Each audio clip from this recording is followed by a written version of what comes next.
медучреждение Сосногорского района на днях поступит холодильное оборудование и ампулы с вакциной от коронавирусной инфекции «Спутник Ви». Уже сейчас регистратуры ведут запись пациентов на вакцинацию. Это вакцина, которая не развозится. Мы не сможем ездить ни по предприятиям, никуда. По условиям хранения она хранится только в определенном морозильнике, который медицинский, который вот у нас сегодня приходят они, и мы ждем следом вакцину. Одна ампула идет на 5 человек. Поэтому мы просим сейчас записываться на предварительную запись в том плане, что мы могли бы уже компоновать людей или из предприятий, группы, с тем, чтобы мы знали, мы вызываем и приезжает 5 человек, которые сразу делают в течение получаса, размораживается эта ампула, за это время вас смотрят и сразу делают всем 5. По словам медиков, стремительное распространение коронавирусной инфекции уже давно оставило позади такой очаг распространения, как приезжие. Теперь в первую очередь заражаются дома, во вторую – на работе, а уже потом в транспорте и магазинах. В группе риска, как всегда, пенсионеры. И прошу отнестись к этому серьезно, особенно пенсионеров, людей старше 60 лет и тех, которые даже не достигли этого возраста, но являются хронически больными. Особенно, если это заболевание сердца, особенно, если это сахарный диабет, давление и заболевание почек. Вот этим людям надо, если не перенесли заболевание, прививаться в первую очередь. Вакциной будет обеспечен весь район. После людей из группы риска прививаться будут медики, педагоги и те, кто работает с большим количеством людей. Сотрудники полиции, МФЦ, соцзащиты и так далее. Прививка делается в 2 этапа. Значит, первую, это вот надо будет сделать первую инъекцию. Через 21 день вас вызовут, не надо будет звонить, вас вызовут. И желательно точно так же, чтобы вы по 5 человек вот в том же составе делали вот эту вот вторую инъекцию. Сам иммунитет будет вырабатываться в течение 42 дней после первой прививки. Этот период нужно быть особенно внимательным, потому что в этот момент человек может заразиться, но перенесет болезнь гораздо легче, нежели без прививки. Тем, кто переболел ковидом, прививка не нужна. Если подходить более строго, то те, кто предполагают, что они болели, но точно не знают, вот этим людям советую сделать анализ на иммуноглобулин М и G. Они сразу покажут, если у вас есть только М, значит, у вас идет острая стадия. Вы можете даже не чувствовать, вы можете быть просто переносчиком. И тогда вам все равно нельзя делать эту прививку. Если у вас есть М и G иммуноглобулины, это значит, что вы в стадии выздоровления, то есть у вас начал иммунитет вырабатываться, но у вас еще идет острая реакция, то есть вы еще заразны для людей. И третье, когда вы сдаете, и у вас есть иммуноглобулин G, это значит, что вы переболели, у вас уже есть иммунитет, но во всех 3 случаях вы не должны тогда делать саму прививку. Впрочем, даже если человек переболел, то расслабляться рано. Масочный режим сохраняется для всех. Ведь если человек уже не заболеет сам, то он вполне может стать переносчиком вируса. При всех условиях сохраняются вот эти 3 момента. Ношение масок, дистанция 1,5–2 метра и обязательное мытье рук и обеззараживание рук и предметов, за которыми вы работаете, ручек дверей, которые у вас в квартире, и промываете руки, а также, если есть возможность, закапываете нос обыкновенной морской водой или соленой водой, которая кипяченая.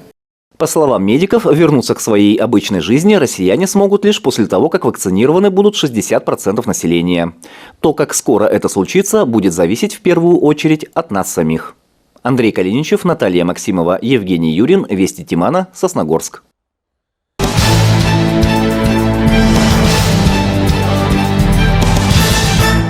Министерство здравоохранения Республики Коми в рамках модернизации выделило поликлинике Сосногорской ЦРБ 2 новых Нивы. По словам заведующей поликлиники Елены Бекчуриной, это значительно ускорит доезд врача к пациенту.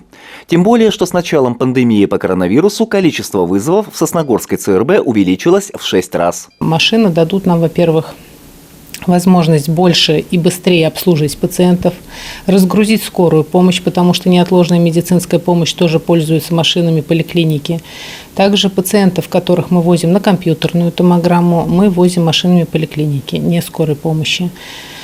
Учитывая, что появились новые машины, у нас есть возможность взять большее количество мазков, объехать больше пациентов, чем мы это делали раньше. Поэтому мы очень благодарны Министерству здравоохранения за своевременные, оперативные выделенные автомобили. Сейчас на балансе ЦРБ числятся 12 автомобилей, по одному в Нижнем Одессе и Войвоже, 10 в Сосногорске. Причем на ходу в городе 8. Каждый день водители проезжают от 80 до 200 километров. По сравнению со старым автопромом, это, конечно, это комфорт, это легкость управления. Машина обеспечена, допустим, по сравнению со старыми УАЗиками. Тут есть гидроусилитель руля, есть кондиционер, сиденья комфортные, салон комфортный, но машина оборудована новой панелью управления приборов. Как признаются водители, на новых машинах работать одно удовольствие. Ведь старые автомобили не только морально устарели, но и постоянно выходили из строя. Теперь обслуживание пациентов на дому только улучшится. Андрей Калиничев, Наталья Максимова, Евгений Юрин, Вести Тимана, Сосногорск.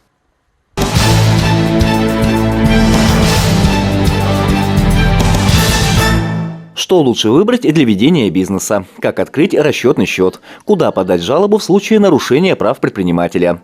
На все эти и другие вопросы отвечали сотрудники МФЦ в рамках прямой линии, организованной в общественной приемной главы Республики Коми по Сосногорскому району. Главный вопрос, интересовавший дозвонившихся, можно ли зарегистрировать предприятие малого бизнеса у нас в Сосногорске. Оказалось, что да, ехать в Ухту совершенно не нужно, как и платить госпошлину в налоговую инспекцию. В 2020 году было открыто во всех МФЦ окна бизнеса, и в этом окне наши специалисты оказывают не только услуги по регистрации, это поддержка субъектов малого предпринимательства, открытие расчетного счета и много других услуг. Предприниматели могут получить квалифицированную консультацию по мерам поддержки субъектов малого предпринимательства Республики Коми. По словам Ирины Или, в окне бизнеса можно получить 97 услуг, в том числе и займ через микрокредитную организацию. Сотрудники посоветуют и форму налогообложения. График работы окна бизнеса совпадает с графиком работы МФЦ. А тем, кто особенно ценит свое и чужое время, можно записаться на прием и прийти к назначенному часу. Андрей Калиничев, Наталья Максимова, Евгений Юрин, Вести Тимана, Сосногорск.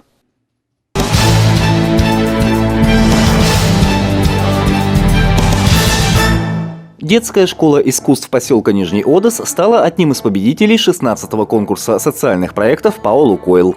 Проект образовательного учреждения «Музыка Победы» стал лучшим в номинации «Великий подвиг». На полученный грант ДШИ приобрела 2 новых синтезатора. Это позволит уже в этом году открыть на базе школы ансамбль клавишных инструментов «Юность».